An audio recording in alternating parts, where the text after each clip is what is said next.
Universal News TV, votre chaîne d'information la plus crédible. Au regard de la politique étrangère menée par la France de nos jours, de nombreux experts pensent que la France serait derrière un grand complot contre l'Afrique en 2023. Pour Polela, la France est la face hideuse de l'impérialisme occidental. Polela poursuit en disant que, lorsqu'on parle d'un complot de la France contre l'Afrique, il s'agit en réalité d'une guerre de survie pour l'Occident. Mais quelles sont en réalité les différentes articulations de ce grand complot de la France contre l'Afrique? Suivons maintenant le décryptage de la situation par nos panélistes qui sont sur le plateau de DBS, la télévision panafricaine. Suivons. Le sujet qui nous intéresse, Opération Orion, l'Afrique au cœur d'un vaste complot français 2023, l'année d'une grande guerre, c'est notre grande interrogation. Ce matin d'ailleurs, un sujet qui nous intéresse et qui continue à nous intéresser d'ailleurs ce matin. L'armée française prépare 10 000 soldats à un éventuel grand conflit. En 2023, l'armée française lancera un grand exercice pour préparer des milliers de soldats à un conflit d'ampleur internationale, rapporte The Economist. Un conflit armé d'envergure pourrait donc opposer les pays d'Europe et du monde dans les années à venir. C'est en tout cas une éventualité à laquelle l'armée française, dans son ensemble, se prépare. Selon The Economist, dont Courrier International se fait l'écho, les trois armées de terre, de l'air et de la marine nationale se lanceront en 2023 dans un exercice d'ampleur où près de 10 000 soldats s'entraîneront au niveau stratégique et simuleront aussi des manœuvres militaires et s'exerceront au tir à balles réelles.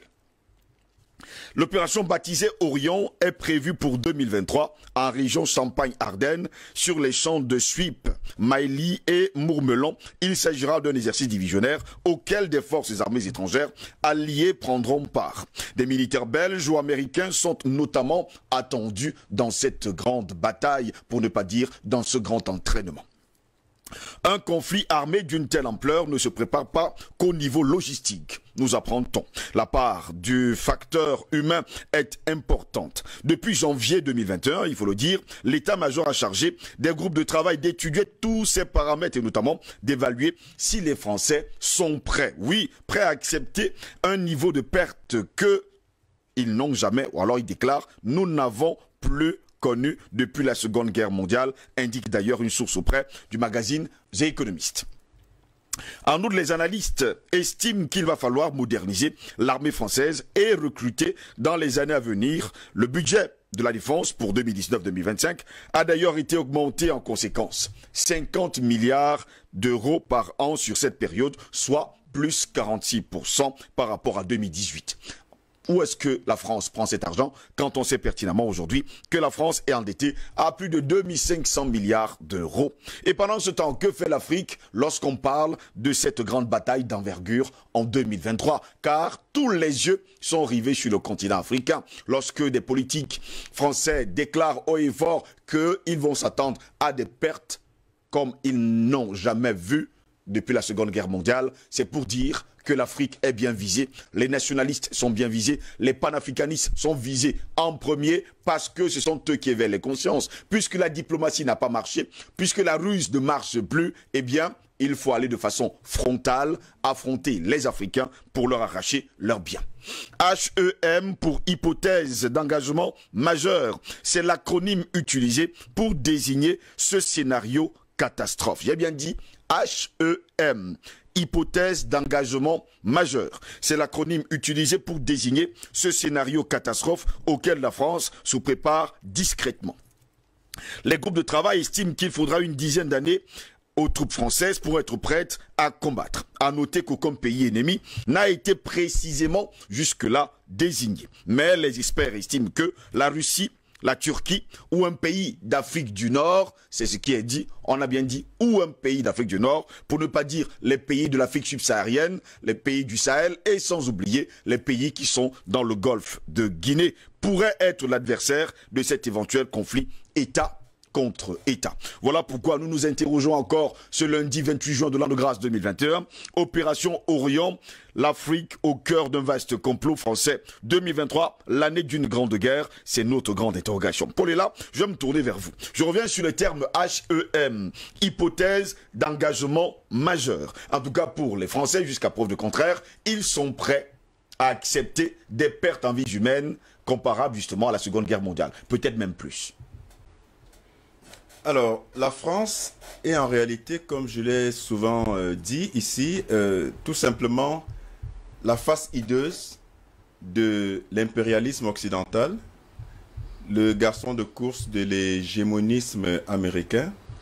Et donc, quand on parle de la France qui prépare une guerre militaire, s'entend, qui se tiendrait donc en 2023, en réalité, il s'agit d'une guerre de survie. Il s'agit d'une guerre de survie pour une guerre de survie de l'Occident qui, par tous les moyens finalement, doit pouvoir sauver la face pour ce qu'il en reste de son modèle économique, de son modèle social, de son modèle sociétal, de son modèle culturel, de son idéologie, de son modèle politique, je l'ai dit.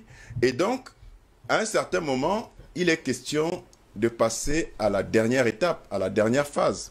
Quand on a épuisé toutes les possibilités, quand on estime que, éventuellement, la démarche qu'on a utilisée, les moyens qu'on a employés jusqu'ici sont susceptibles de ne pas permettre d'atteindre les résultats escomptés, on utilise l'ultime recours qui est la guerre, la force.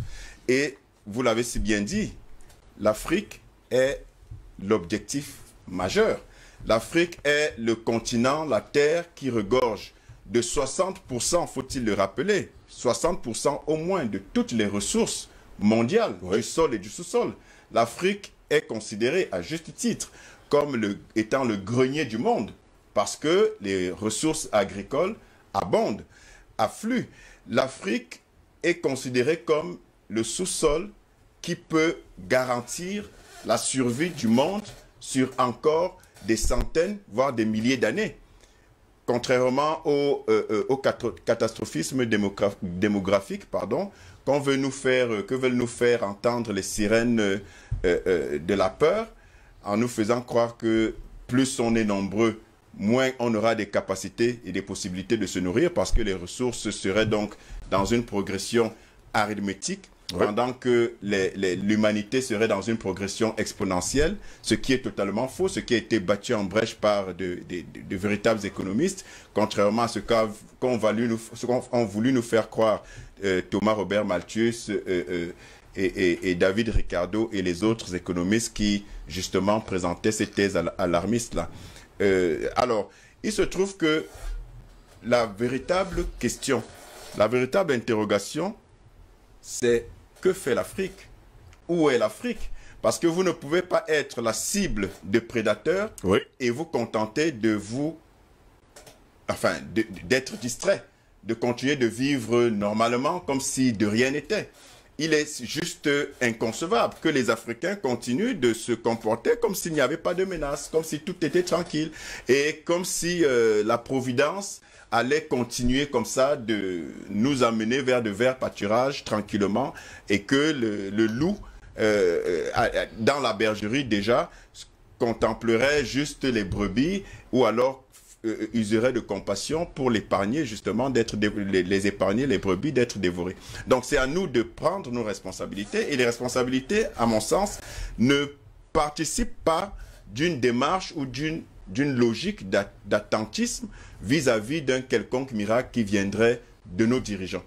Je l'ai dit, je le pense, l'essentiel des dirigeants africains pour ceux qui composent le tableau actuel sont essentiellement des vassaux de l'Occident. Il faut le dire, c'est triste, c'est pour le regretter et le dénoncer le déplorer que je le dis, mais la vérité c'est que il y a les populations qui chaque jour sont un peu plus conscientisées, un peu plus au courant, au fait de la réalité de cette supercherie occidentale vis-à-vis de l'Afrique qui ne peut juste plus continuer. Alors, quand on parle de solutions au niveau de l'Afrique, pour sortir en fait de ce schéma et ne pas rester passif par rapport au bruit de bottes venant de l'Occident pour continuer à piller, à spolier et à déposséder l'Afrique de ses ressources et de sa dignité, tout simplement, il y a au moins 3 ou 4 axes par lesquels l'Afrique doit absolument passer. C'est l'éducation, c'est la sécurité et c'est l'économie. Oui. On va s'arrêter sur ces trois-là. L'éducation, parce que c'est la base de tout. Quand on parle d'éducation, on parle de la plus petite enfance, dès le plus tendre âge, mais c'est également l'éducation des adultes. Combien d'Africains adultes ne sont même pas au courant de ce qui se trame? Combien d'Africains découvrent, et c'est tant mieux, ce qui se passe au fil de nos émissions? Combien d'Africains pensent encore, tout naïvement, à la bonté divine de l'Occident qui vient les aider et vers lequel Occident, certains pensent encore légitime, logique, normal de se tourner pour quémander une quelconque manne? Il y a quelque chose qui ne va pas. Alors, l'éducation est essentielle, la sensibilisation est essentielle, la conscientisation est essentielle. Et c'est justement cette démarche de conscientisation et de sensibilisation qui fait peur à l'Occident. Parce que justement, l'Occident se rend compte que tout son échafaudage de manipulation est en train de s'écrouler. Parce que justement, il y a une vague de conscientisation, il y a une nouvelle vague d'Africains qui comprend très bien ce qui est en train de se passer et qui est prête à donner sa vie pour justement empêcher que les désidératas machiavéliques de l'Occident ne continuent d'avoir cours. Alors, il y a la sécurité. La sécurité, en réalité, quand vous regardez la configuration de l'Afrique et quand vous regardez l'actualité, que vous faites même un saut également dans l'histoire de l'Afrique, vous vous rendez compte que l'une des problématiques majeures en Afrique, c'est la sécurité, oui, ou plutôt l'insécurité face à laquelle l'Afrique se trouve. Vous allez en RDC, au Nord Kivu, c'est l'insécurité totale. Pourquoi? Parce qu'il y a du cobalt, parce qu'il y a du coltan, parce qu'il y a du pétrole, parce qu'il y a de l'or, parce qu'il y a un certain nombre de richesses. Vous allez au Mali, c'est la même chose. Vous allez au Niger, c'est toujours des foyers de tension. Vous allez au Tchad, c'est la même chose. Vous allez en Centrafrique, vous allez au Cameroun, à l'extrême nord, ça s'est calmé, mais nous avions la fameuse secte de Boko Haram. Allez savoir qu'est-ce qui se trame derrière. Vous avez au Nozo, nord-ouest, sud-ouest, des instabilités. La question majeure en Afrique aujourd'hui, c'est l'insécurité. Et il est primordial, il est capital que les Africains trouvent les solutions à justement sécuriser leur territoire. Parce qu'il n'est pas possible d'éduquer, il n'est pas possible d'avoir une économie prospère quand on est en proie à l'insécurité. Ce n'est juste pas possible. Il n'est pas possible de se réapproprier son histoire, de se réapproprier sa culture, de revivre, en tout cas, de remettre sur la table, en tout cas, de se reprojeter une Afrique glorieuse telle qu'on l'a connue dans des temps passés, s'il n'y a pas de sécurité. Donc, il est extrêmement important, il est crucial que les Africains comprennent cette notion de sécurité-là. Évidemment, il est question maintenant de se demander comment, puisque l'Occident est en train de s'organiser telle une solution finale pour un assaut sur l'Afrique pour s'accaparer définitivement des richesses de l'Afrique. Alors, il est question que les Africains, par la sensibilisation, je l'ai dit tout à l'heure par le canal de l'éducation, oui, soient déjà conscients, parce que les populations seules, avant même de parler de dispositifs militaires, les populations seules sont un gage de sécurité pour le continent. oui. Parce que imaginez-vous que la majorité de la population africaine est conscientisée et est au fait des enjeux sécuritaires qui la menacent et dont elle doit se prémunir. Il est évident que mobiliser, aucune armée ne pourra rien contre cette population-là. Mais l'étape d'après, c'est s'organiser militairement d'un point de vue concret. Et vous ne pouvez pas, et là je touche donc le point de la sécurité et des enjeux économiques, vous ne pouvez pas prétendre vous développer ou alors sécuriser votre territoire en vous approvisionnant en armes chez ceux qui en réalité veulent vous asservir. Il y a un paradoxe, Steve. C'est-à-dire que vous ne pouvez pas continuer à acheter des armes, à vous équiper militairement, Oui. à l'endroit, en tout cas chez ceux qui, justement, ont des raisons de vous créer l'insécurité, qui permettent le chaos et qui entraînent le pillage à ciel ouvert qu'ils veulent pérenniser. Il est donc question que l'Afrique réfléchisse. On a tout ce qu'il faut, on a des scientifiques, on a des personnalités dans tous les domaines, on a des connaissances dans le domaine technique, dans le domaine technologique, dans le domaine des sciences. Il est temps que les Africains commencent à penser à leur industrialisation militaire. Et ça a commencé, parce que je pense que vous êtes au courant qu'il y a quelques semaines, le Nigeria a mis sur pied son premier prototype de blindé. Oui. Et c'est un très bon exemple à suivre. Parce que j'insiste sur le fait qu'il est paradoxal, il est temps que les Africains aient cette grille de lecture. Il est paradoxal de s'approvisionner en armes, de demander aux Occidentaux, qui n'ont aucun intérêt à ce qu'on soit fort militairement, de nous fournir des armes. Vous comprenez bien que non seulement ils vont calibrer le volume des armes selon ce qu'ils savent être nécessaire pour nous laisser à leur merci, mais aussi les armes qu'ils vont nous fournir, ils ne sont pas idiots à ce point pour nous fournir des armes de pointe qui permettront de nous défendre contre eux. Comment peut-on penser que ceux qui ont intérêt à maintenir leur hégémonie et leur impérialisme sur notre continent peuvent désirer que nous soyons libres économiquement, via par exemple notre monnaie? Si l'Afrique a sa monnaie, enfin, parlons ne serait-ce que des pays de la zone CFA, mais comment est-ce que la France va s'en sortir? Comment est-ce que la France va survivre? Si la France laisse tomber le Niger, je vous rappelle que 2 ampoules sur 3 qui brillent en France, c'est grâce à l'uranium du Niger, que Areva désormais Orano pille depuis au moins 50 ans. Si la France laisse le Tchad, laisse le Cameroun, laisse le Gabon, la Côte d'Ivoire, mais les voitures françaises ne vont plus démarrer. Les Français ne pourront plus aller au travail. Où est-ce qu'ils vont prendre leur carburant? Si la France n'avait pas créé le chaos en Libye pour le pétrole, en tant que bras armé de l'impérialisme américain qui derrière tient les ficelles, est-ce que les Occidentaux seraient en train de prospérer aujourd'hui? Si l'Occident ne continue pas de maintenir l'insécurité dans le nord et le sud Kivu en RDC, je crois que aucun portable ne fonctionnerait. Apple fermerait. Je crois que Apple fermerait, qui fait les iPhones. Et sans oublier les autres également. Et sans oublier tous les autres. Parce que c'est ce coltan-là. Les ordinateurs et tout ce qui va avec. C'est ce coltan, exactement. Dell, Sony et tout le reste, ce sont des entreprises qui fermeraient. Parce que c'est ce coltan-là qui alimente tout ce matériel. Alors, quand je dis ça, c'est bien pour montrer qu'ils n'ont aucun intérêt à ce que l'Afrique s'émancipe. Ils n'ont aucun intérêt à ce que l'Afrique se libère. Et c'est à nous de prendre nos responsabilités et de nous mobiliser aussi bien au niveau de l'éducation qu'au niveau sécuritaire et enfin d'obtenir le sésame de notre autonomie économique. Et pendant ce temps, je vais me tourner vers vous, Omer Seda. Vous êtes enseignant et on ne va pas également oublier que vous êtes en thèse de doctorat actuellement. La France ne fait jamais rien au hasard. Lorsqu'elle donne un nom à une opération, ça signifie qu'il y a quelque chose qui se cache derrière.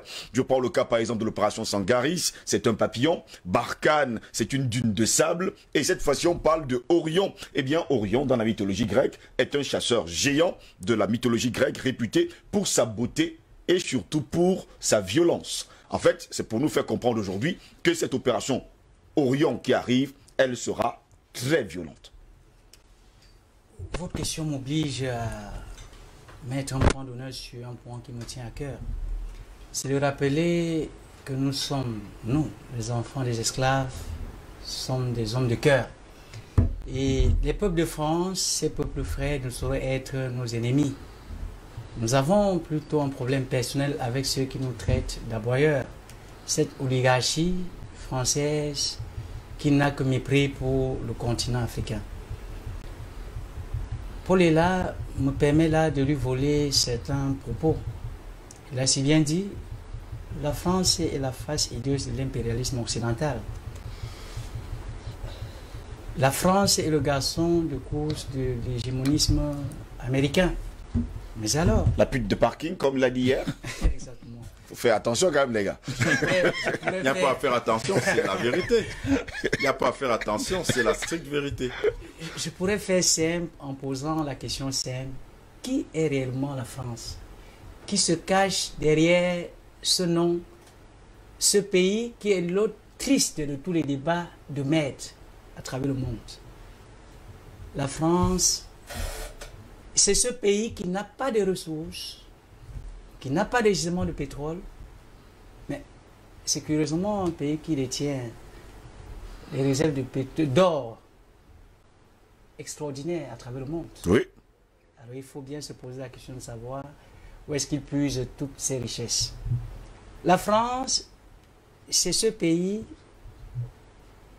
qui est tourné vers l'Afrique, mais pas dans cette mission civilisatrice, comme on l'a souligné hier, le frère 3A.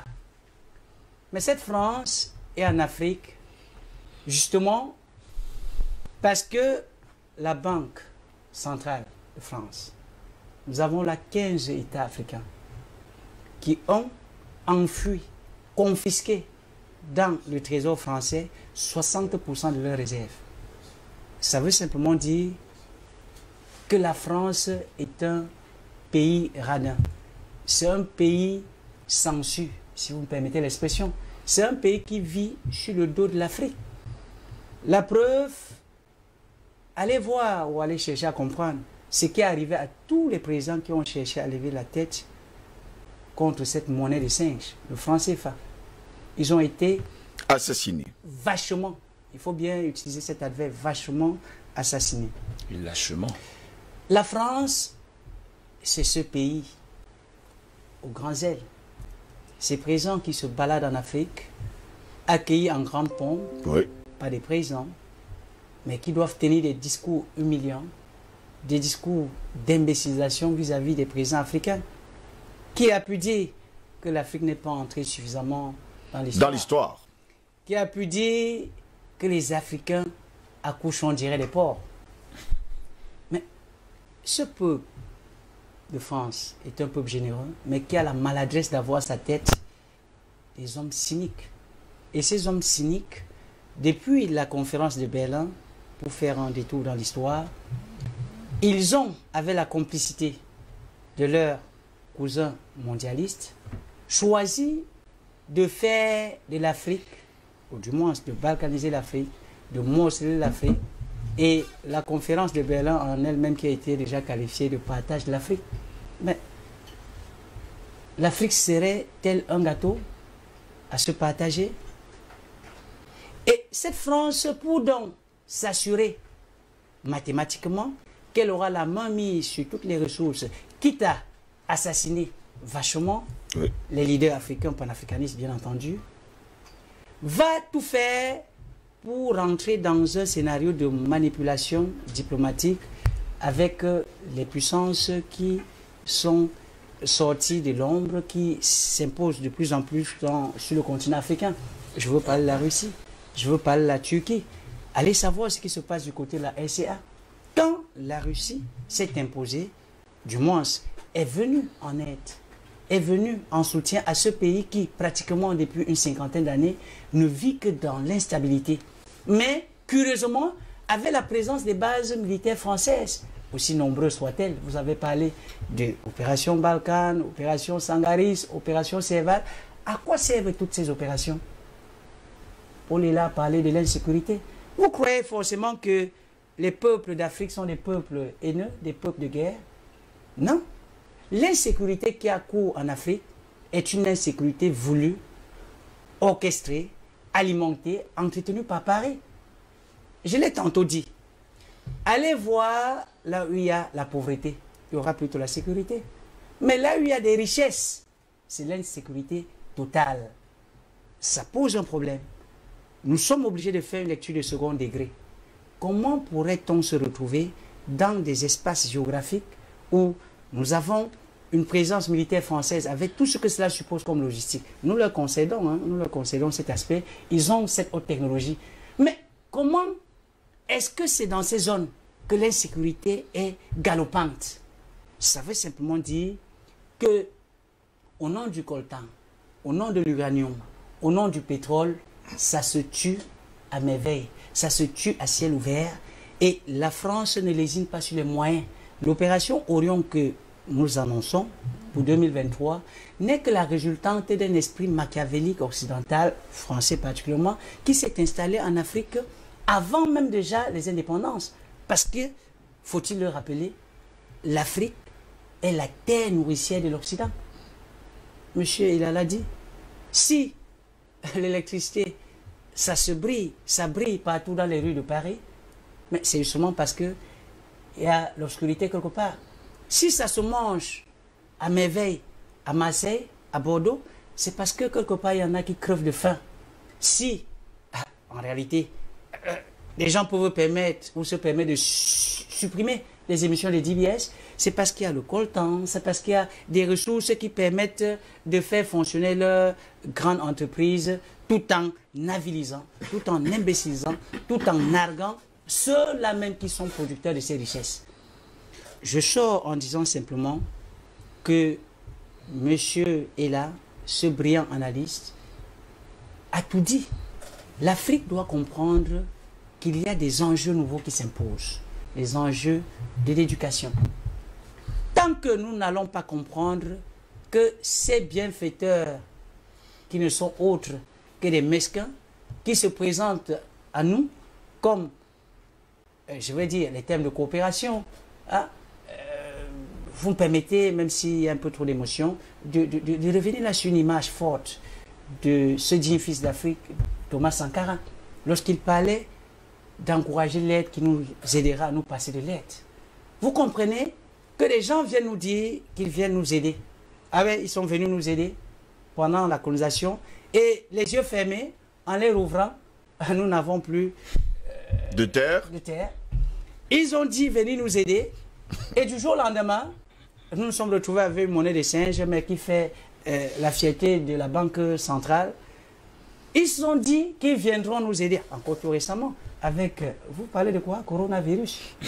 Ils ont dit qu'ils venaient nous aider. Mais allez savoir tout ce qui se cache derrière toutes ces choses. Monsieur Paul l'a si bien dit, et je ne pense pas pouvoir trouver les mots justes pour renforcer son idée.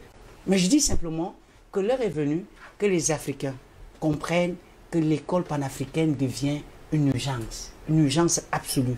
Il faudrait que nous comprenions que la misère qui a cours en Afrique est la conséquence d'une manigance, d'une machination purement voulue par l'Occident, avec pour bras séculier la France. Si Muammar Kadhafi a été sauvagement assassiné, c'est simplement parce que le pétrole, la Libye, il fallait franchement avoir main basse sur ses richesses. Si Laurent Gbagbo a été humilié, mais c'est seulement parce que si Paris perd la Côte d'Ivoire, il faut tout faire pour maintenir ce sous-préfet. Sankara, je vais dire Ouattara. Oui. Hein, ce fameux personnage pour permettre aux Français de vivre plus aisément en Afrique que les Africains. Et ça concourt à parler de cette théorie de l'Afrique sans les Africains. Ça veut dire 60% des richesses d'Afrique, il faudrait par tous les moyens s'accaparer de ces richesses, quitte à les tuer, quitte à les assassiner, quitte à les imbéciliser, quitte à les infantiliser, et dire que l'Europe, la France, ne doit s'assuivre qu'à la misère de l'Afrique. Mais malheureusement pour eux, les fils des aboyeurs, ils sont sur leur chemin, et nous ne les irons pas sur les moyens. Le chemin est long, certes, mais nous continuerons cette bataille de sensibilisation, cette bataille d'éducation, afin que nous comprenions que le Gaulois n'est pas ce généreux coopérant que nous avons tant vanté, mais c'est plutôt ce commerçant véreux, je dirais, ce personnage qui est dans un chemin d'exploitation à outrance. Et je dis simplement, continuons la lutte malgré l'adversité. Merci à vous, Omer Seda, pour cette première prise de parole. Albert Anatola, ici, je parle toujours de Orion, ce grand chasseur, ce chasseur géant de la mythologie grecque, réputé pour sa beauté et surtout sa violence. Est-ce à dire aujourd'hui que la France va à la chasse au trésor, à la chasse aux richesses? Et quand on sait pertinemment que depuis des années aujourd'hui, on parle de recolonisation de l'Afrique. Écoutez, je vais dire des choses un peu compliquées ce matin. Certainement, on va encore vous censurer, comme ça a vu ce ailleurs. Mais il faut dire les choses comme elles sont. Je voudrais prendre à mon compte deux éléments de votre argumentaire, notamment la beauté et la violence d'Orion. Oui. La beauté réside en la ruse. Rappelez-vous, il y a quelques semaines, il s'est tenu dans une ville française une campagne de séduction des Africains, soi-disant pour les aider à relever leurs économies, après la pandémie Covid-19. Un pays qui a Forum sur les économies africaines. Un pays qui a savoir ce que ça signifie. Un pays qui a un déficit budgétaire chronique de près de 10% a la prétention de venir aider des Africains. Avec une dette colossale, avec un endettement colossal de près de 3 000 milliards d'euros. Voilà donc un pays qui vient vous aider. Et il y en a qui ont cru et qui croient toujours. Bon, je voudrais bien croire, tout en entrant dans la fiction, que ce puisse être possible.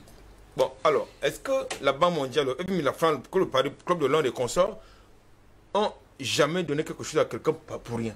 Jamais.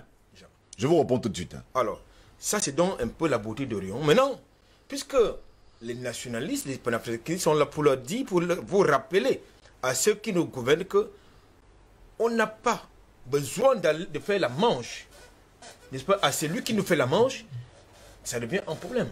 Parce qu'il faut le dire. Parce que je ne sais pas comment un mendiant peut aider quelqu'un qui, lui, il vit dans l'opulence. Comment un mendiant peut... Non, dites-moi, expliquez-moi par quelle théorie. C'est paradoxal. Comment un mendiant qui est assis sur la voie publique peut avoir la prétention de vous aider, monsieur Ngoz? Ça veut dire que si vous acceptez cela, ça veut dire que c'est vous qui avez un problème avec votre logiciel. Deuxième chose que je voudrais convoquer, c'est que aujourd'hui, je l'ai indiqué dans l'émission d'hier, qui a été également partiellement censurée, nous avons un personnage qui a rendu un très mauvais service à l'Afrique et aux Africains. Je suis désolé de le dire, on ne tire pas sur les corbillards ni sur les morts. Monsieur Félix Houphouët-Boigny n'a pas rendu service à l'Afrique, je l'ai dit hier, je le répète. Parce que vous savez, les accords d'OCR qu'il a signés avec De Gaulle ont les conséquences sur le continent africain. Il n'était pas le seul, hein, Albert Anatola ici. Hassan II en faisait partie. Non, je veux dire qu'Hassan II... Et Yadema en faisait partie. Non. Omar Bongo en faisait également partie. Il ne faut pas également les oublier, Albert Anatola ici. Le précurseur... Le précurseur, on sait que c'est lui. Non, je veux dire le précurseur et le cofondateur de la France-Afrique, c'est Houphouët-Boigny. C'est pour ça que je mets l'accent sur lui. Les autres l'ont suivi. C'est-à-dire Hassan II, Omar Bongo, Sassou Nguesso et les autres. Ils l'ont suivi. Donc, je pense aujourd'hui que lorsque vous avez de tels personnages qui sont même pas dont l'histoire n'est pas dit d'être enseignée dans nos écoles, ça nous renvoie à ceci qu'il faut se réapproprier, ce qui nous revient de droit, par tous les moyens possibles. Je voudrais maintenant revenir à ce projet qui est annoncé par Paris, notamment une opération, un conflit d'envergure. Beauté et violence, hein. Non, il n'y a pas de beauté, il n'y a que la laideur dans la guerre. Je n'ai jamais vu de la beauté, une beauté quelconque dans la guerre. Voilà. Je pense que ceux qui ont fait la guerre vous dire qu'il n'y a pas de beauté dans la guerre. Peut-être que ce sont les crépitements des armes qui peuvent vous donner l'impression qu'il y a de la beauté là-dedans, mais les conséquences sont hideuses. Sur le continent, vous avez convoqué dans votre chapeau la France qui va mobiliser 10 000 hommes, c'est-à-dire il y en a qui vont être recrutés parce que, officiellement, il s'agit de renouveler les effectifs de l'armée française ainsi que sa logistique qu'il faut moderniser. Et pour moderniser vos effectifs ou bien engager un projet générationnel de votre armée, vous n'avez pas besoin d'alliés comme la Belgique qui a acheté une partie de la République démocratique du Congo. Vous n'avez pas besoin d'avoir comme allié la Grande-Bretagne, dont on connaît les méfaits, tant lors de la colonisation qu'au niveau, n'est-ce pas, de la City de Londres, à travers son influence financière. Vous n'avez pas besoin d'avoir comme allié les États-Unis, qui, dans le cas, n'est-ce pas, des protocoles de Toronto, sont cette ville-là qui est l'industrie qui gère, n'est-ce pas, la diplomatie militaire. ça veut dire qu'il y a justement une envergure, ça veut dire qu'il y a une opération d'envergure, je veux dire, internationale qui s'annonce. Les analystes disent que les États du monde qui sont dans la ligne de mire. Parce qu'ils disent l'Europe, dans votre papier, vous avez dit que l'Europe sera en guerre contre un État du monde, un truc comme ça. Bon, les pays européens seront en guerre contre un État du monde. Soit un État de l'Afrique du Nord, d'ailleurs, il faut bien préciser. Parmi ces États-là, il y en a 3 qui sont cités. Vous avez la Russie, la Turquie, la Russie et un État du Nord, un État de l'Afrique du Nord. Oui. C'est ce qu'il déclare d'ailleurs avec des économistes. Mais nous savons également qu'ils font de la diversion. C'est trop précis pour qu'on puisse croire. C'est tellement précis qu'on ne peut pas croire que c'est sera ça. Et puis le timing de 2023, je peux vous dire que ce sera avant. Ce ne sera pas après. Ce ne sera pas en 2023, ce sera avant. Pourquoi? Parce que aujourd'hui, la pression, la vague panafricaine est tellement forte qu'aujourd'hui, il est question de plus en plus de demander d'abord le démantèlement des bases militaires occidentales qui sont sur le continent africain. Vous en avez qui sont les bases françaises, les bases américaines, on n'en parle pas beaucoup. Vous avez les bases chinoises, on n'en parle pas trop. Vous avez les bases belges, on n'en parle pas trop. C'est important. Il faut qu'on démantèle justement ces bases-là. Et le travail, j'allais dire, uniment, qui est fait par les défenseurs des droits humains et des droits de l'homme du côté de la RD Congo, du côté du Niger, du côté du Mali, du côté de la République centrafricaine, du côté, j'allais dire, du Tchad, ça vous donne juste le tableau. Oui. Même au niveau de mon pays, c'est-à-dire le Cameroun, nous verrons ce que cela comporte.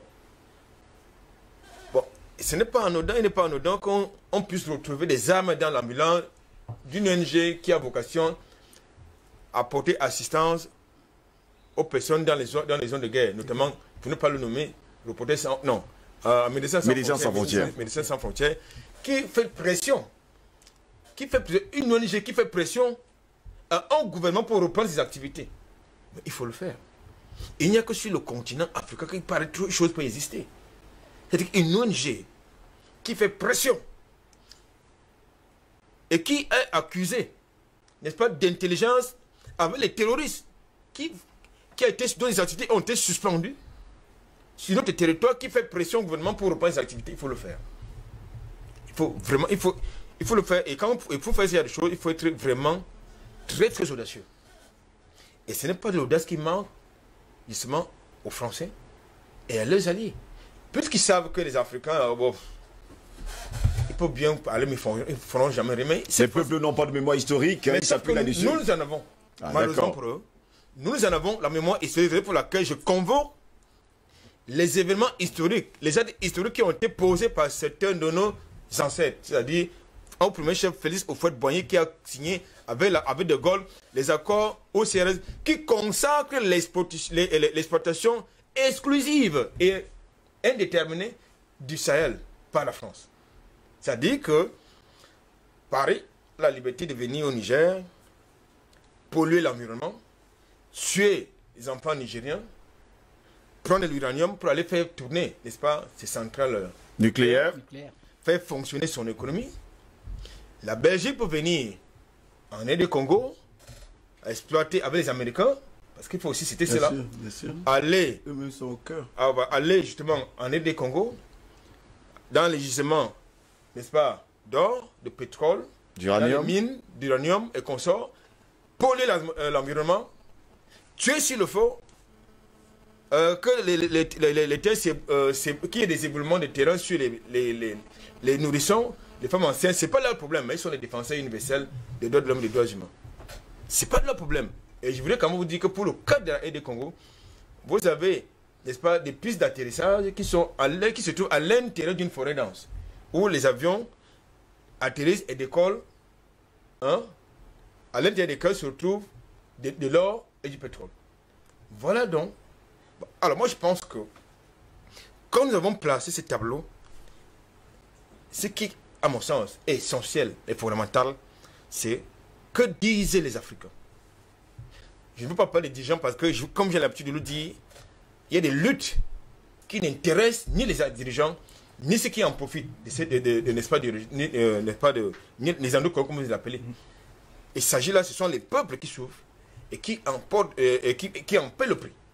Donc je pense que pendant les Africains, lorsque je parle des Africains, je parle de la masse critique, de la jeunesse africaine, celle qui est debout, la jeunesse du Mali, du Tchad, de la Centrafrique, éventuellement de Togo, parce que même de ce côté-là, il y a également un gros problème, justement, d'embrigadement des libertés fondamentales, parce qu'on voudrait, à mon sens, emprisonner les opinions, emprisonner la vague qui arrive là.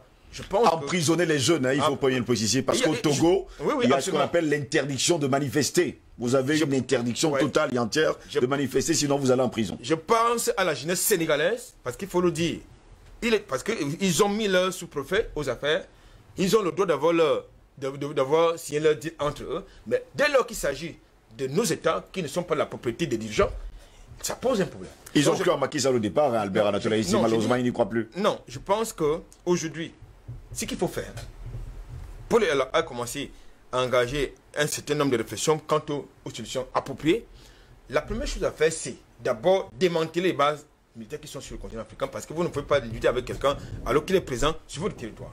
Ça devient très dangereux, il faut commencer par tous les moyens possibles, les dégager. Deuxième chose qu'il faut faire, hier, dans la thématique d'hier, nous avons évoqué la problématique, la question de la monnaie. Vous avez tout à l'heure posé la question de savoir comment la France fait-elle pour financer une telle opération. Mais le franc CFA est là. Ça lui produit plus de 500 milliards d'euros par an, pratiquement, le franc CFA. Mais c'est avec ça que la France finance, non seulement paye sa dette intérieure et extérieure, mais c'est avec ça qu'elle finance toutes les criminalités qui sont perpétuées hors du continent africain. C'est avec ça qu'elle nous endette. C'est avec ça qu'elle nous endette. C'est-à-dire qu'à travers le FMI, la Banque mondiale, on vous dit qu'on vous envoie de l'argent, mais c'est pour faire tourner leur multinationale. Puisque notre économie est tournée vers les importations. Donc c'est pour faire tourner leur multinationale. Donc je pense qu'aujourd'hui, il est question justement d'abord de commencer par ces deux mécanismes-là, c'est-à-dire démanteler les bases militaires qui sont sur le continent africain, parce que la réciprocité serait absolument inacceptable. Je ne vois pas un pays, les États-Unis ont d'accepter que la Chine aille par exemple mettre une base militaire sur le sol. Je ne verrai pas, n'est-ce pas, la France, les dirigeants français, les politiques français, accepter que le Mali aille mettre une base militaire, justement, dans les Pyrénées orientales. Vous avez tout à l'heure dit que, non, c'est là qu'il a indiqué que non, que nous n'avons rien à faire, nous n'avons affaire qu'aux dirigeants français, non pas au peuple français. Non, ils sont compris, le peuple français est compris ce qui se passe. Ils sont désormais au courant. Avant, ils n'étaient pas au courant. Ils étaient, leurs élites politiques, leurs médias leur disaient que Paris était en mission civilisatrice sur le continent africain. Désormais, ils sont au courant que Paris est en mission de déstabilisation, de criminalité sur le continent africain. Paris est en mission, n'est-ce pas, de destruction sur le continent africain. Il faut le dire, ils sont désormais au courant. Ils savent que l'ampoule qui éclaire leur maison vient du continent africain, vient de l'uranium africain, qui est exploité par des enfants qui n'ont pas d'électricité chez eux, qui ont même de la peine à prendre 2 repas par jour. Et que s'ils vont en vacances, comme ils sont en vacances aujourd'hui. Quand ils vont en vacances, c'est le pétrole qui est exploité du côté du Cameroun, de la haie du Congo. C'est l'or qui est exploité du côté du Mali au prix du sang. Ça, c'est important de le dire. Et s'ils ont les smartphones, les iPhones, ce sont les enfants, ce sont les gamins qui ne vont pas à l'école parce que les enfants, ils vont à l'école. Hein. En haie du Congo, les enfants ne vont pas à l'école. Bien au contraire. C'est pareil pour la Tanzanie, mais il n'y a pas que le groupe de qui est concerné, c'est-à-dire le Congo, le Rwanda et les autres. Même en Tanzanie, vous avez ce genre de scandale où vous avez des enfants de moins de 4 ans, 5 ans qui se retrouvent dans les mines pour extraire de l'or et qui sont très maltraités. Or, il me semble que l'Organisation internationale du travail interdit le travail des enfants. Mais j'attends toujours de voir le son de cloche de celui-là. On attend toujours Albert Anatola ici, apparemment, comme le disait la chanson, on entend l'enfant, mais l'enfant ne vient pas. Vianney Keljon, je vais me tourner vers vous. Jusqu'à preuve de contraire, aujourd'hui, l'Afrique a énormément souffert.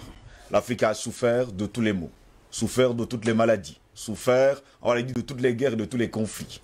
Où sont les chefs d'État africains? Ne préparent-ils pas quelque chose eux aussi? N'ont-ils pas de vision? Où sont passés également les Africains? Steve, il faut déjà noter que l'Afrique a toujours été le terrain de jeu des Occidentaux et des occidentalistes. comme le disait mon copanéliste Omer. Il faut noter que l'Afrique a été très longtemps le terrain de nombreuses expériences, que ce soit sur le plan militaire, que ce soit sur le plan sanitaire, que ce soit même sur le plan économique. Ça veut dire que les Européens, du moins quand je dis les Européens, les Occidentaux, pour mener à bien leurs recherches et pour avoir leurs cobayes, généralement, ils se déportaient en Afrique et ils y menaient leurs expériences pour voir en réalité les résultats et essayer de les appliquer sur leur population quand ils étaient bons. Quand ils étaient bons, ces Européens-là s'en vantaient. Et vous aviez tous ces grands noms qui arrivaient et puis, bon, ça, on ne va pas les citer. Quand c'était mauvais, ils s'en dédouanaient. Oui. Et ils vous disaient qu'attention, ils n'étaient jamais là. Et qu'est-ce qui se passe? C'est que maintenant, ils avaient toujours ce que moi j'appelle des larbins. Communément, nous on les appelle les endocolons. Donc, ces gens qui ont pris parti, ont porté sur eux la vision de l'Occident, la vision occidentale. Et ont décidé de mettre cette vision-là, je ne vais pas dire à profit, mais ont décidé d'implémenter la vision occidentale en Afrique. Voilà donc ces gens-là que, en majeure partie, nous avons dans nos institutions. Je sais que ça jase souvent quand on évoque ce sujet, parce que oui, il est question souvent de protéger les nôtres, mais il ne faut pas oublier qu'en faisant un mauvais diagnostic, oui, on applique un mauvais traitement. Donc, il faudrait qu'on comprenne aujourd'hui que, déjà, d'abord, il faut le préciser, je crois que personne, moi le premier, personne n'est là pour, en fait, pour peut-être, je vais dire quoi, pour fustiger tel ou tel chef d'État, non. Nous sommes là pour demander à ce que les choses rentrent à la normale. Et quand je l'ai dit, je reviens à ceux qui nous dirigent. Trois a fait mention de Félix Houphouët-Boigny, qui a été donc à l'origine de la France-Afrique. Quand vous prenez juste ce président... Ce lugubre personnage, vous allez dire ça? Bon, je veux pas employer ce terme-là. Mais quand vous prenez, vous lisez les conventions, du moins 3 ans et longtemps revenu là-dessus, je vais pas plus longtemps épiloguer. Quand vous vous rendez compte de ce qui est derrière, ça fait froid dans le dos. Vous vous demandez si une personne normale peut, du moins, faire passer de tels accords si elle aime ses populations. Voilà en réalité les endocolons. Quand vous prenez par la suite, Omer l'a dit tout à l'heure, un président comme Ouattara, et là aussi, d'aucuns vont nous accuser très vite de faire une ingérence dans la politique interne. Non, c'est pas ça. Vous savez. Mais, quand vous prenez, vous voyez la relation incestueuse qui est entre ce président et les dirigeants français, mais vous vous rendez compte que là, il y a un problème. Moi, je vous poserai d'ailleurs la question, est-ce que ce n'est pas aujourd'hui de bon ton pour les pays africains de former une armée africaine? Je crois entièrement et totalement. On a eu des projets, par exemple, c'est Albert Anatola ici, qui aime souvent revenir. La force africaine, en attente, qui devait être ici à Douala, Mornay. Qu'est-ce qu'on attend justement pour avoir une armée? Je crois que des projets du genre, il y en a eu, donc du moins sur des conceptions du genre, il y en a eu encore et encore, enfin, il y en a eu tellement qu'on ne peut même pas citer. L'objectif même de l'Union africaine était justement de créer ou bien de superviser ce genre de projet-là. Oui. Ce qui veut dire qu'en partant de l'Union, quand on parle de l'Union africaine, pour maintenant créer une certaine souveraineté et monétaire et militaire de l'Afrique. Mais justement, on s'est rendu compte que le projet, du moins l'Union africaine, avait du plomb dans l'aile, déjà, de par son financement. Ah oui. Parce que croyez-moi, celui qui tient le porte-monnaie, généralement, il décide. Est-ce à dire aujourd'hui, messieurs, je vous pose à vous tous d'ailleurs la question, est-ce à dire aujourd'hui que les Africains n'ont pas d'argent, à eux tous, non, écoutez, pour faire une armée, justement, pour former une armée unique sur le continent africain? Je voulais en arriver. Je voulais arriver. vous avez justement les Africains ont ces moyens, et c'est même ce qui est déplorable, parce que nous sommes, il y a une image, parce que moi j'aime toujours parler avec des images, il y a une image que je crois c'est Charlie Hebdo qui dessinait. Charlie Hebdo a fait le journal satirique. Le fameux journal. Il a dessiné les Africains comme étant des mendiants assis sur une mine d'or. Ce qui veut dire que nous sommes riches en réalité. Nous sommes riches, mais est-ce que nous nous rendons compte que nous sommes riches? C'est là où est toute la problématique. Est-ce que nous nous rendons compte que nous sommes riches? Parce que ce qui se passe, et là ça m'amène toujours à revenir vers ces endocolons-là, qui dès lors où on le fait, dès lors où... je vais pas dire qu'on les trompe parce qu'ils sont quand même assez matures, d'aucuns même plus matures que moi, mais dès lors où on les miroite, un semblant de bien-être de l'autre côté européen, ils se disent, bon ok, tant qu'à faire, moi je dois d'abord penser à moi et puis voilà, peut-être avant de penser aux autres. Le problème il est là, le problème il est là. Donc justement, lorsque vous avez ces personnes-là qui ne pensent d'abord qu'à elles, vous n'aurez jamais de développement parce qu'en ce moment-là, il faut d'abord penser aux autres, au collectif. C'est pour cela que vous aurez des gens, ceux qui pensaient au collectif, qui ont été très très rapidement assassinés. Thomas Sankara, par exemple, qui a dit, vous l'avez dit, qu'on arrête du moins en fait maintenant, qu'on apprenne du moins en fait à demander de l'aide à ceux, je crois que c'est... Oui, c'est ici, on en a parlé. Exactement. Donc, vous avez Muammar Kadhafi, par exemple, qui a été un des précurseurs du moins en fait dans la vision de l'Afrique libre. Qu'est-ce qu'on en a fait? On l'a assassiné. Des cas comme ça. Sans légion sur le continent. Maintenant, oui. Moi j'aimerais terminer par un élément, parce que le sujet me tient à cœur aujourd'hui. Le HEM. Hypothèse d'engagement majeur. Quand vous confrontez cela aussi à le nom Orion, qui est beauté et puis violence. Et surtout, vous ajoutez les propos, du moins ceux du ministre, je crois que c'est Le Drian, oui, qui disait effectivement que la France est prête à accepter donc des pertes majeures. Des pertes majeures, plus que lors de la Seconde Guerre mondiale. Plus que lors de la Seconde Guerre mondiale. Vous comprenez déjà, en fait, ça dessine directement le tableau macabre, le plan macabre qui est en train d'être mis en place.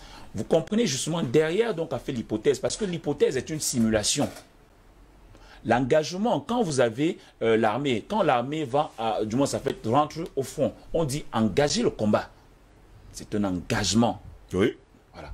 Maintenant, quand vous mettez tout cela à côté, Orion, qui lui est la beauté, donc ce qui veut dire qu'on va venir d'abord nous tromper comme on le fait, on lui miroite. En tout cas, ils ont cessé de nous tromper déjà parce que les panafricanistes et les nationalistes sont debout. Là maintenant, ils ont dit qu'ils vont utiliser la violence. Ils espèrent toujours parce qu'aujourd'hui, si vous traitez d'aboyeur, il traite Steve d'aboyeur, il traite Omer de complotiste et de tous les noms, 3A, je ne sais même pas combien. Nous on accepte ça, ne vous inquiétez pas. Bien entendu, ça ne nous gêne pas, ça nous gêne pas. Le problème n'est pas nous, le problème c'est ceux qui nous suivent en réalité.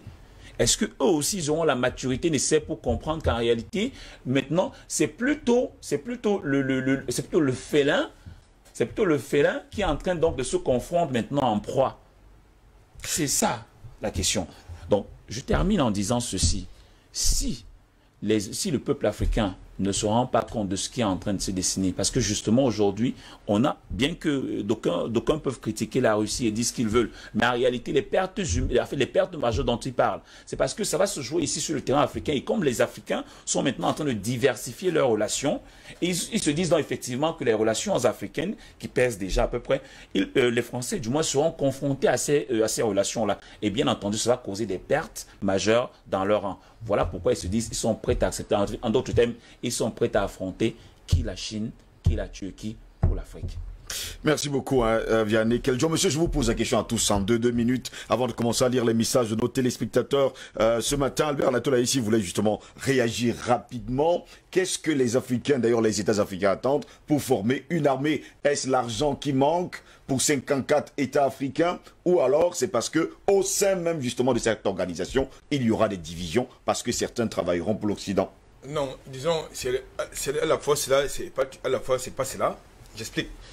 Vous avez eu un programme militaire qui était annoncé. Il y a eu un certain nombre il y a eu divers groupes justement de travail qui ont été mis en place dans la mise en place, dans le cadre de la mise en place de la force africaine attente. Vous savez qui a torpillé le projet? C'est Paris, avec Washington. Et maintenant, ils ont manipulé ce qu'ils ont l'habitude de manipuler au niveau sur le plan continental. Oui. C'est on dit non, on n'a pas les moyens pour aller, on n'a pas assez, nous n'avons pas assez d'éléments, d'effectifs dans notre armée, parce qu'il était question que chaque pays met à disposition au minimum 250, je crois, c'était autour de, je crois c'est 200 éléments de votre armée, c'est-à-dire notamment pour ce qui concerne l'armée marine, l'armée de marine, l'armée de terre, l'armée de l'air, c'est-à-dire les meilleurs éléments. Des questions que chaque pays africain, n'est-ce pas, met à disposition au moins 250 éléments avec évidemment les contributions financières. Oui. Paris, comme d'habitude, ils sont toujours en train de mettre Paris dans leurs choses. Paris a torpillé le projet. Vous avez en Afrique de l'Est, je crois, il y avait le Ecomod qui était de ce côté-là, qui était une forme d'interposition qui permettait justement de régler des problèmes de sécurité, de métier de la paix de ce côté-là. Ça a également été torpillé par qui? Washington et la Grande-Bretagne. Et la Grande-Bretagne. Je pense qu'il s'agit davantage d'un problème politique que de moyens financiers ou humains. Parce que nous avons des pays qui ont de la ressource. Le Cameroun, beaucoup ne le disent pas, à travers son armée, envoie des forces d'interposition dans divers pays en Afrique. Ça, il faut pas le dire. Et en même temps, il est engagé sur son propre territoire sur plusieurs fronts de guerre. Vous avez l'Afrique du Nord qui ne joue pas souvent très franc jeu. Ils ont leur diplomatie qui est assez partielle, ils déclarent qu'ils sont blancs, Albert Anatole, ici, qu'ils font pas partie de l'Afrique subsaharienne. Mais quand ça va venir là... Je vous dis, ils disent qu'ils sont blancs. D'accord. Ils sont des leucodermes, ils ne sont pas des mélanodermes. Ce que moi je rencontre dans les rues de Douala, notamment les Libanais, les Marocains, ils ne sont pas blancs. Ça, pour moi, ils ne sont pas blancs du tout. Mais ils maltraitent les... Non, c'est vous qui voulez qu'ils maltraitent, c'est vous qui acceptez qu'ils vous maltraitent. Moi, je ne peux pas me laisser maltraiter par un leucodème dans tout cas. Il ne peut même pas entendre que le leucodème a maltraité quelqu'un de ma famille. Ça devient un problème personnel à ce moment-là. Je voudrais terminer en disant que aujourd'hui, il est important qu'on réfléchisse d'abord dans une convergence de vues sur le plan d'abord sous-régional, parce que pour aller sur le plan continental, il faut d'abord une intégration continentale, ce qui n'est pas encore le cas. Oui. Parce qu'il faut une convergence politique sur le plan continental. Ce n'est pas déjà le cas, parce que déjà pour mettre en place la zone de libre-échange, ça fait beaucoup de tralala, beaucoup de tralala qui n'ont plus fini. Donc il faut d'abord, à mon sens, qu'on mette d'abord ce que j'appelais les unités, les forces armées sur le plan sous-régional qui puissent être capables d'intervenir au cas où. Maintenant, sur le plan continental, on va voir. Parce que là, on sollicite beaucoup plus les armées qui ont une certaine envergure. Parce que ce n'est pas toutes les armées sur le plan continental qui ont une certaine envergure. Je termine par un autre aspect que nous avons certainement oublié dans notre première prise de parole.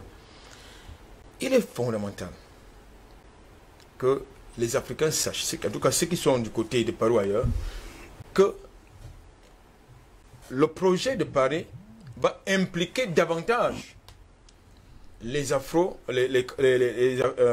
Français d'origine africaine ou les Africains qui sont là-bas, parce que ce sont eux qui seront davantage recrutés pour venir combattre avec le front, un peu comme les États-Unis le font. Merci Albert Anatole ici. Comme sur notre thématique de ce matin, Paul est là, 2023 serait-elle finalement l'année de la Grande Guerre, quand on sait pertinemment aujourd'hui que sur le sol africain, on va le dire comme ça, et surtout parlant du Mali, dans la force Takuba, il y a les Suédois, il y a les Tchèques, il y a les Français, il y a les Américains, il y a tout ce qui va avec, et que sur le continent également, il y a les bases militaires françaises, américaines, chinoises également. Est-ce qu'on n'est pas déjà en pleine guerre et que l'Afrique a déjà perdu d'avance? L'Afrique n'a jamais perdu d'avance et l'Afrique ne perdra jamais. En réalité, je préfère répondre par la chute de votre question, oui, en parlant de l'Afrique en termes de solutions, parce qu'en réalité, en fin de compte, c'est ce qui nous intéresse. Où est l'Afrique? Que fait l'Afrique? L'Occident est libre de s'organiser comme il veut, de faire entendre des bruits de bottes l'attend de préparer sa guerre par rapport à ses objectifs, par rapport à ses priorités, par rapport à ses projets qui sont à l'encontre des intérêts des Africains. Et la vraie question donc, sans s'attarder sur pourquoi ils le font et comment ils le font et s'ils vont vraiment le faire, je pense qu'on a essayé d'épiloguer à suffisance sur comment on pense que ça peut se passer, mais en fin de compte, il faut bien se dire, et je pense que c'est l'intérêt de cette émission et de toutes celles que nous faisons, c'est des solutions. Que fait l'Afrique? Où est l'Afrique? Alors, j'insiste sur un point, je n'attends rien des chefs d'État africains. Absolument rien. Parce que, voyez-vous, on ne base pas une stratégie sur le miracle. Et qu'il arrive quelque chose de bon venant de nos chefs d'État africains, qui sont pour la plupart inféodés par l'impérialisme occidental, ça relèverait du miracle. Et je ne veux pas baser une stratégie quelconque sur le miracle. Ce n'est pas logique. Ce n'est pas... c'est insensé. Alors, tant mieux si le miracle arrive. Mais on ne peut pas le prévoir, on ne peut pas l'attendre de façon passive. Alors, concrètement, ce qu'il y a lieu de faire, c'est mener la révolution par le bas. Et la révolution par le bas, c'est le peuple. Ce sont les populations. C'est ça le véritable enjeu. Chers amis africains, je vous parle ce matin. Je vous dis, Africains, afro-descendants et sympathisants de la cause africaine. Vous êtes nombreux de par le monde. Je vous dis, n'attendons pas de miracle de nos dirigeants parce qu'on ne fait pas de stratégie sur le miracle. Allons sur la base de ce que nous savons et ce que nous avons. Ce que nous avons, c'est le nombre. Rien ne peut s'opposer au nombre. La population mondiale aujourd'hui, c'est 7 milliards d'habitants environ. L'Afrique, c'est à peu près un quart de cette population. Et je ne vois pas un groupuscule, fût-il puissant, en armement, en argent, en multinational et en stratégie de mensonges propagandistes via les médias mainstream qu'on connaît. Je ne vois pas ce groupuscule, quelle que soit l'armada offensive qu'ils ont, s'opposer à plus de 3 milliards d'habitants. Si on ne prend que ceux-là qui sont dans la voie de la justice et qui veulent en découdre avec l'hégémonie impérialiste occidentale. Donc, j'ai parlé de 3 axes, à mon sens, qui sont la solution. L'éducation, la sécurité et l'économie. Comment concrètement les populations peuvent agir sans attendre de miracles de leurs dirigeants qui ne viendront pas? C'est au niveau de l'éducation, c'est ce que nous faisons déjà, c'est de sensibiliser. Mais vous qui nous regardez, il ne suffit pas de nous regarder. Et c'est très bien, on aime vos compliments quand vous nous dites qu'on parle bien, vous êtes d'accord avec nous, c'est magnifique. Mais vous, qu'est-ce que vous faites à votre niveau? Qu'est-ce que vous faites à votre niveau après que vous nous ayez regardé, après que vous ayez été convaincu de tout ce qu'on a développé pour dénoncer l'oligarchie machiavélique qui continue de paupériser les peuples en Afrique par l'injustice et le mensonge? Soyez des relais de la cause africaine autour de vous. Peu importe, que ce soit des Africains, que ce soit des Occidentaux, le monde a besoin de connaître la vérité parce que seule la vérité affranchit. Ça, c'est au niveau de l'éducation. Quand je prends maintenant au niveau de la sécurité, on parle des bases militaires. C'est bien beau de parler et de dire « à bas la France », on en a marre. Mais ça restera des discours pieux, vaseux, tant que nous ne ferons pas comme le peuple courageux malien qui se lève contre vents et marées et qui va dans les rues pour dire hors de notre territoire, la France exige la fin des bases militaires françaises. Ça peut se faire dans tous les pays. Et il faut comprendre que ce qui se passe chez le voisin concerne chaque pays africain. Ce qui se passe au Mali nous concerne tout, ce qui se passe en Centrafrique nous concerne tout, ce qui se passe au Tchad, au Cameroun, ainsi de suite. Soyons mobilisés, c'est ça la solution. Et je termine, très important, par l'économie. Un peuple ne peut pas être respecté s'il n'est pas autonome. On parle de liberté politique, mais on ne peut pas parler de liberté politique quand on continue de tendre la main. C'est la main qui donne qui est au-dessus et qui indique le chemin et qui impose sa loi. Alors, d'un point de vue économique, là non plus, n'attendons pas les miracles. Ne disons pas que si nos dirigeants, c'est passif et c'est inutile. Parce que même le franc CFA, auquel on veut mettre fin, ça ne se fera pas par miracle. Les populations ont leur rôle à jouer. Et d'un point de vue économique, la solution, c'est la consommation locale. Quel meuble as-tu chez toi, mon cher ami et ma chère sœur qui nous regarde? Est-ce que si tu es content d'avoir des meubles importés? Quels vêtements portes-tu essentiellement? Qu'est-ce que tu manges? Tu préfères des lardons fumés ou alors de manger du bon sanga ou du coquille? Ça ne veut pas dire qu'on ne peut pas manger des nourritures étrangères. Consommons prioritairement local, africain. Ça commence par là. On est 3 milliards d'habitants, un peu plus. Et si nous constituons nous-mêmes déjà un marché à l'intérieur de notre continent, nous serons une force économique et personne ne pourra nous dicter sa loi. Commençons à consommer local, arrêtons de nous plaindre. Et abandonner les supermarchés. Et consommons dans nos surfaces.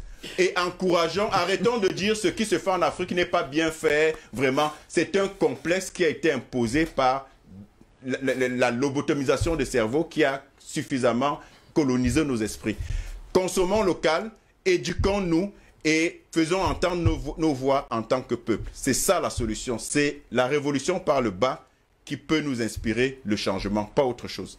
Merci à vous pour les likes, surtout pour ce cri de cœur. Je me tourne vers vous, Omer Seda, pour terminer rapidement de 2 minutes. Vous voyez, Vianney Keldion, la légende, parlant justement de Orion, la légende raconte qu'il fut transformé en un amas d'étoiles par Zeus. Est-ce aujourd'hui, est-ce qu'on peut dire que l'Afrique est Zeus et que la France sera justement un amas d'étoiles jeté comme ça dans l'univers?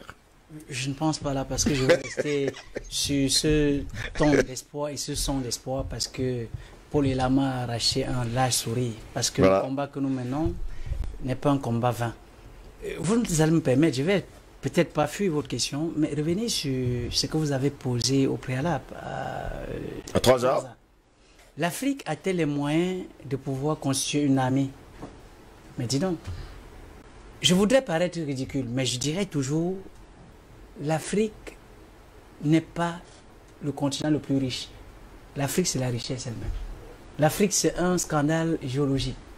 La RDC, à elle seule, est plus riche que toute l'Europe centrale. Mais de quelle richesse parlons-nous? Nous avons suffisamment les moyens, encore que le monde entier vit sur notre dos, pour dire qu'en réalité, il se pose un réel problème en Afrique. Vous avez parlé de 54 pays. États. Mais oui. Avons-nous 54 États? Nous avons des sous-préfectures. Avons-nous 54 dirigeants? Mais oui, quelque part, nous avons le président Biya. Des gens diront que c'est passé sur Camerounais. Nous avons le président équato-guinéen.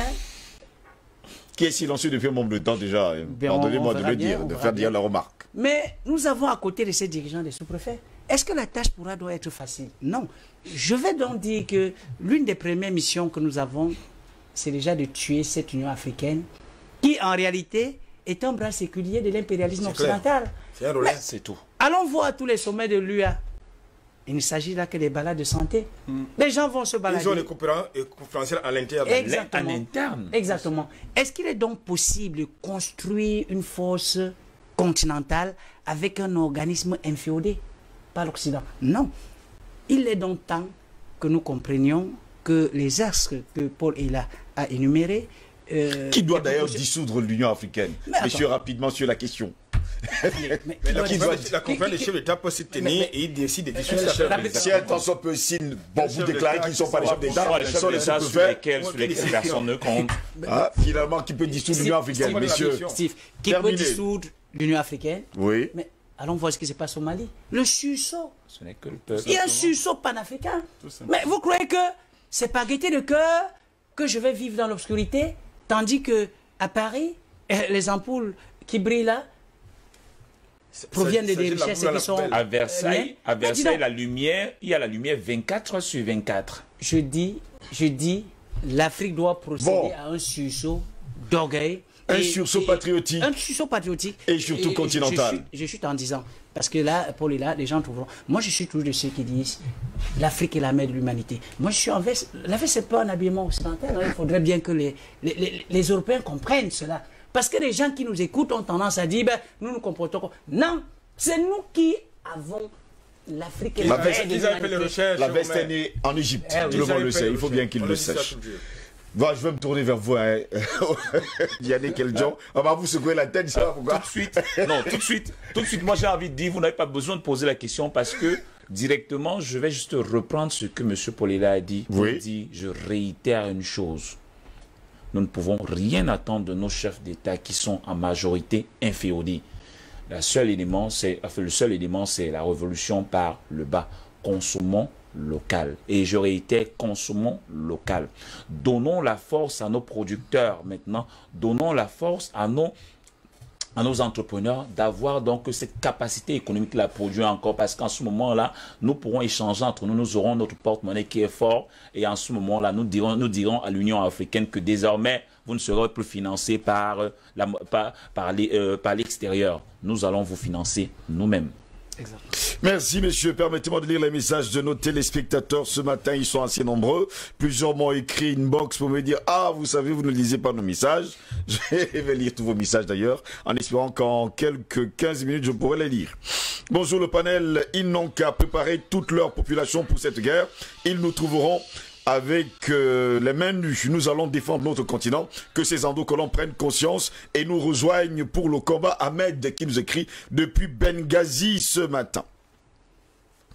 Bonjour mes frères, tout juste vous dire que la guerre plutôt annoncée en grande pompe en 2023 n'est autre que celle militarisée. Regardez notre société depuis une bonne décennie, les naissances ne sont subitement arrêtées pour que l'Afrique ne se multiplie pas en termes d'humains et du Cameroun. Non, les naissances ne sont pas du tout arrêtées, ne vous inquiétez pas pour ça, ça s'est même multiplié.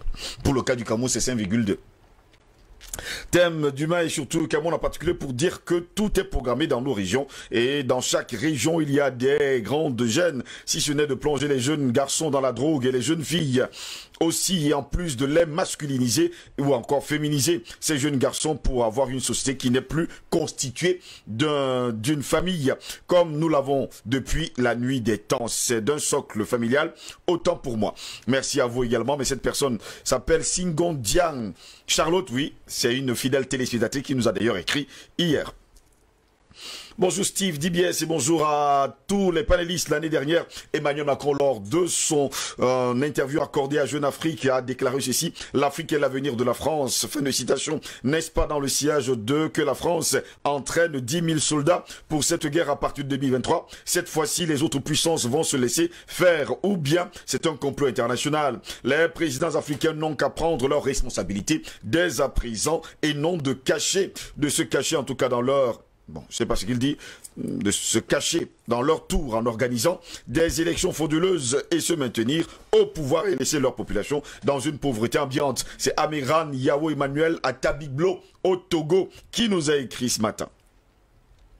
Bonjour l'IBS, la famille coloniale, la France coloniale et ses alliés sont en guerre contre le continent africain depuis près de 4 siècles. Quelle autre guerre prépare-t-elle encore quand ce serait même le cas? Que revendique-t-elle au continent, ou du moins quels sont les mobiles d'une telle action de préparation de guerre d'ici 2023 si ce n'est pas de la folie? L'Afrique est-elle un territoire français qu'elle voudrait récupérer? Comment peux-tu vouloir faire la guerre à un continent que tu estimes être pauvre? Ou alors je me trompe? Je pense qu'il revient aux Africains de...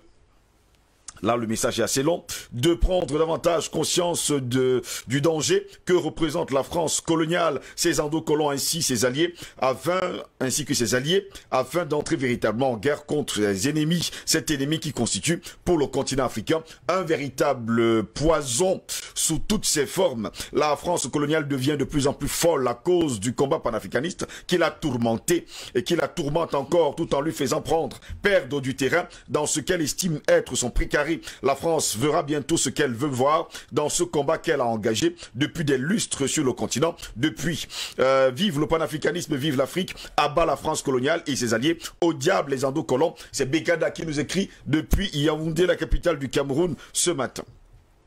Une personne qui nous envoie une photo, on la regardera plus tard. Bonjour Steve, la France a eu peur du rapport publié par la CIA, car ce rapport, le déclin de la France est annoncé. C'est pourquoi elle veut changer ce qui est prévu dans ce rapport. Cette personne n'a pas laissé son nom. Bonjour Steve, bonjour à tes invités Steve. La lutte ne devrait pas se limiter par les panafricains. Les dirigeants aussi doivent s'impliquer en formant déjà la jeunesse au service militaire à partir de 18 ans. Et nous verrons bien venir, c'est le coup d'herbe de pacotille. Bonne journée à vous. C'est Ngokukwe qui nous a également écrit ce matin. C'est une dame, mais il faut également le dire. Elle aime bien son nom. Elle s'appelle Ngokukwe. C'est une dame qui nous écrit souvent du côté de Yaoundé.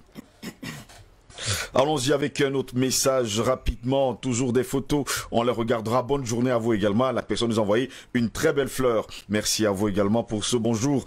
Bonjour Monsieur Ngos, à votre équipe et à vos invités fiers panafricanistes. Comme le disait 3A hier soir sur Feu Vert, Paul Ella vient une fois de plus encore de bien résumer qui est vraiment la France et ses associés dans l'ombre, ne souhaitant qu'une seule chose depuis longtemps, c'est de s'accaparer du continent africain sans les Africains. Ils ont tellement créé de diversions car pour nous abrutir, mais voyant que cela ne nous a pas tous captés, maintenant ils montent en gamme avec leur soi-disant Orient. Il y a une chose qu'ils ignorent pas, la France et ses associés, nous avons nos réalités africaines, même avec leurs 10 000 hommes ou plus qu'ils viennent, mais ils savent déjà en partie l'accueil qui les attend.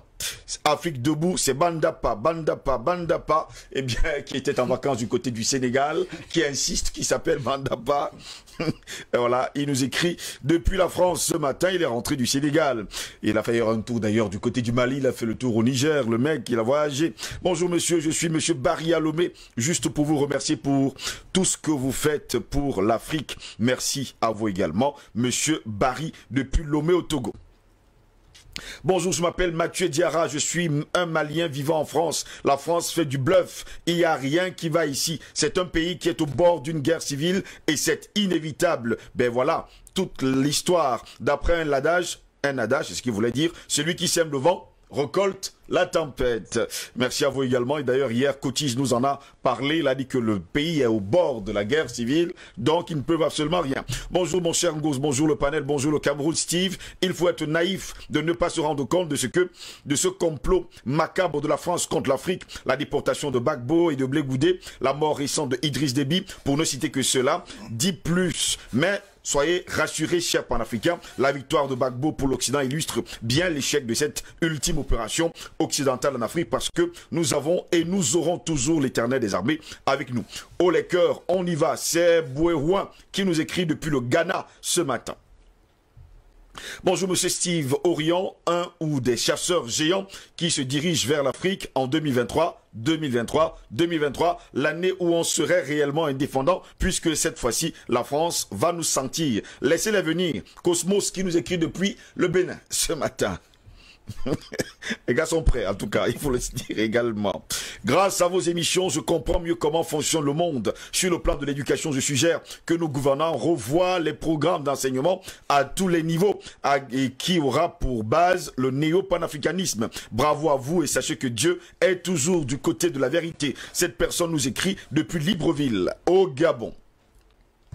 Bonjour Monsieur Ngos, bonjour tout le panel et à ces magnifiques intervenants, et spécialement à 3A. Le panafricanisme est une véritable université populaire et vous, ces signes que vous représentez. L'État français est un État voleur et son peuple un receleur. Je réitère les propos du panafricaniste Julius Malema, un colon, une balle. L'État français, c'est comme un vampire qui vous vide de tout votre sang, tout simplement parce que sa survie en dépend. Il est de notre devoir, en tant qu'Africains, de prendre notre destin en main et d'assumer plafonnement nos responsabilités en tant que peuple souverain et libre. Je réitère, le peuple français est un receleur et le receleur, au même titre que le voleur, sont condamnés de la même manière. Bravo DBS, vive l'Afrique libre et indépendante, l'Afrique ou la mort. Eh bien, nous vaincrons. Warren LP, qui nous écrit depuis Nkonsamba, eh bien, on nous fait savoir qu'un Français, une balle. Les gars sont quand même durs. Un colon, une balle. Voilà, c'est dur quand même, messieurs. Ce monsieur qui nous écrit depuis Nkonsamba ce matin. Bonjour le plateau, depuis le Bénin, les Africains ne veulent prendre leurs responsabilités. Vous qui sonnez l'éveil de conscience, vous n'avez pas les moyens. Conclusion, on tourne en rond. C'est le pasteur Zan qui nous a écrit depuis le Bénin ce matin. Qui prie alors? Bon, qui continue à prier. On espère que comme ça on sera libre. Bonjour les panélistes. Macron nous avait dit que Lucifer arrive. Il attendait tous Biden. Voyez que tout a bougé et même Macron a eu son soutien au dernier sommet des 7. Il suspecte même la Turquie dans le temps, que nos armées se réunissent avec des stratèges russes pour asseoir des plans de défense, que le Mali appelle la Russie pour contrecarrer toutes les velléités du désert. À partir du Mali, la RCA, on peut veiller et contrôler entièrement l'Afrique. C'est Enal qui nous a également écrit ce matin depuis Abidjan, en Côte d'Ivoire. Bonjour Steve ainsi qu'à vos panélistes formidables. Ce travail d'éveil que vous faites, prenez-vous aux populations pensez-vous aux populations villageoises en faisant le débat dans nos différentes langues locales? Adiessa Jean-Paul, qui nous écrit depuis Yaoundé, la capitale. Bonjour le panel, je prie le gouvernement ainsi que nos intellectuels à être vraiment patriotes, valoriser nos scientifiques, car nous pouvons créer nos propres industries d'armement agricole, qu'ils cessent de courir tous derrière les Blancs. C'est Duplessis qui nous écrit depuis Foumbane. Pourquoi chaque fois qu'il y a une réunion chez nous, on voit toujours les Blancs parmi nous pour nous espionner? Moi aussi je me pose la question, hein, Duplessis depuis Foumbane, je me pose également la question. Bonjour le plateau, vraiment je vous remercie tous les invités car ils sont très bons et panafricanistes, mais l'Afrique est mal partie car les leaders et les intellectuels africains sont des vrais tarés car ils ouvrent seulement pour leur estomac et non pour le peuple. Le christianisme et l'islam à outrance sur le continent aveugle les Africains, la majorité ne se soucie ni de leur présent ni de l'avenir de leurs enfants. Le peuple africain ainsi que les leaders se remettent à Dieu pour se développer au lieu d'unir les efforts accompagnés des actes concrets pour la libération du continent. Il n'y aura jamais une armée africaine car même la mort, les enfants tués par les Occidentaux sur le continent ne leur disent absolument rien. On n'a même pas une radio ou télévision africaine pour mener la guerre médiatique contre les médias occidentaux. J'ai mal et je pleure pour ce continent. C'est Zinzou Daniel qui nous écrit depuis le Bénin. J'espère que ce n'est pas l'autre Zinzou. Voilà. Bonjour tout le plateau d'IBS, j'aimerais que vous invitiez souvent Kémy Séba sur vos émissions. Le mec il insiste toujours avec Kémy Séba. Car croyez-moi, la jeunesse béninoise est très ignorante sur ces réalités. Ce qui est pire, nos chaînes nationales ne parlent juste que de la politique améliorative de notre gouvernement de merde. Cette personne nous écrit depuis le Bénin ce matin. Monsieur en jaune chapeau. Bon, le monsieur en jaune chapeau. Bon, voilà. Chapeau à la personne qui ne connaît pas mon nom. D'accord. Bonjour la grande famille d'IBS, merci une fois de plus pour votre énorme effort et contribution pour une Afrique libre de toutes ces chaînes machiavéliques. Pour moi, ces chefs d'État ont une énorme pression sur leur dos qui vient d'ailleurs et nous savons c'est une question de vie ou de mort dont la sourde oreille qu'ils font semblant de tenir envers leur peuple est juste pour rassurer le sorcier blanc. Pour moi, je pense tunnellement que l'Occident a tout fait pour inventer la peur dans la tête de ces chefs d'État. Même pour moi, un bon exemple, c'est Ouattara. Dans cette lutte est une responsabilité obligée à tout et à chacun parce que nous méritons 100 fois plus que ce que l'ordre du monde veut nous faire croire. Et nous allons la gagner, j'aimerais juste moi. Mais si ce n'est pas le cas, je sais que la fin est là. Et à petit l'oiseau fait son nid. Merci, mission d'émotion ce matin. Bonne journée à nous équipes depuis New Bell, ici même à Douala. C'est le New Bell de Douala, parce qu'il y a un New Bell également du côté des Bolova. Absolument. Absolument. Tu connais bien Cameroun. Ah oui, c'est ça. Arrêtez. Bonjour à vous également. La personne n'a pas laissé son nom. Je vous rappelle quand même que je voyage, messieurs. Ça se voit.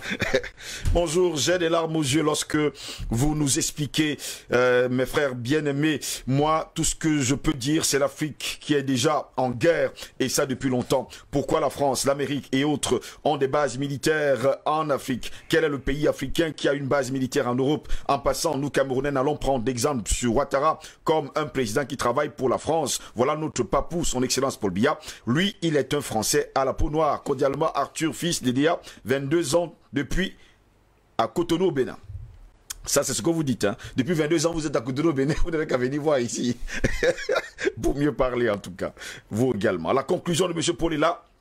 Va dans mon sens. Matérialisation alors. Merci. Apparemment, chapeau bas à celui qui est en jaune. Ben, je mettrai souvent le jaune alors. Apparemment, ça m'inspire. Bonjour mes confrères panafricanistes, merci pour le travail de tous les jours. Bon courage aux braves mamans derrière, surtout qui vous ont accouché. Bénis soient les mamelles qui vous ont mis au monde, monsieur Steve. Ben oui. Alors, voilà quelqu'un qui pense à nos mamans, ça c'est... Ouais, merci également à vous, hein, c'est très bien. Il a compris, j'espère. Nous sommes déjà en guerre 2023, est une date pour ralentir nos actions. Regardez comment nos chefs d'État se se comporte avec nous face au vaccin Covid. Nos chefs d'État ne feront rien. Afrique, lève-toi. Là où tu es, chaque Africain sont français, chaque Africain sont français par n'importe quel moyen. Les pasteurs, les prêtres traditionnels, les féticheurs, les empoisonneurs, les rusés, les marabouts, les intellectuels, les guerriers, coutumiers, n'importe quoi se mettent en guerre aujourd'hui, même à chacun son français. Et les armées feront le reste. Nos chefs d'État ne feront rien. Eh bien, boutons la France hors d'Afrique par tous les moyens. Africains. Qu'as-tu fait aujourd'hui pour libérer ton continent? Merci mon frère, habillé en jaune. Que l'Afrique t'entende. Bon courage et bonne continuation. C'est Belay qui nous écrit depuis le Togo. Le monsieur en jaune s'appelle Polela. Parce qu'apparemment, vous avez un gros problème avec lui ce matin. Messieurs, on va se séparer ce matin dans la bonne humeur. Omer Suda, merci d'avoir été là. Tout le plaisir était mien, José Singos. Permettez-moi simplement de dire que la fondation est lancée pour reprendre les propos de... Albert Latolaïzi? Non, c'est... Ah, d'un téléspectateur. En disant simplement, l'Afrique est debout, l'Afrique n'est pas ce continent de maître. Nous avons des héros en Afrique, nous avons des leaders d'opinion. Il faut simplement dire que demain, la victoire sera acquise. Demain, la victoire sera nôtre. Vianney Keldio, merci d'avoir été là ce matin. Merci de m'avoir invité. Je termine surtout en réitérant, consommons africain, consommons local. Et ce n'est que par là que nous pourrons en fait rendre notre économie forte. Et en ce moment, nous pourrons nous-mêmes nous armer. Consommons camerounais, consommons africains. Eh bien, boutons hors les produits qui viennent de l'extérieur. Albert Natola, ici, merci d'avoir été là ce matin. Je voudrais rassurer ceux qui critiquent notre dress code que nous avons des Africains. Nous avons de parfaits stylistes qui cousent bien les vestes. Et ils sont d'ailleurs nombreux sur le continent. Donc il ne faut pas croire que les vestes que nous mettons très souvent sont estampillées Alibaba, je ne sais pas qui d'autre. Donc je les renvoie à faire des recherches sur ce qu'on appelle le vêtement. Alibaba, comment s'appelle celui-ci? On sait. Paul, merci d'avoir été là ce matin. Merci Steve. Je vais dire un bonjour particulier à deux personnes que j'ai oubliées qui sont extrêmement fidèles de cette émission. C'est Aïcha depuis Garoua et Bartel depuis Paris. Paris, je ne me rappelle plus de la ville, elle est en France en tout cas. Il va m'excuser. Mais très fidèle et qui regarde en permanence JBS et les émissions en fait, JBS Matin. Et je termine en disant Africain debout, seule l'action délivre. Africain debout, passons à l'action et c'est à chacun d'y mettre du sien. Pour les géopoliticiens français, l'Afrique n'est pas seulement partie prenante de l'histoire de la France, mais elle est aussi un élément clé de son avenir. Ici, Christine Muriel, pour Universal News TV. Merci de suivre Universal News TV sur YouTube. Nous vous rassurons que les informations que nous diffusons au quotidien sont suffisamment crédibles. Alors, n'hésitez pas à liker la vidéo si elle vous plaît, et si vous êtes nouveau sur la chaîne. N'oubliez pas de vous abonner et d'activer la cloche de notification pour ne pas rater nos prochaines vidéos.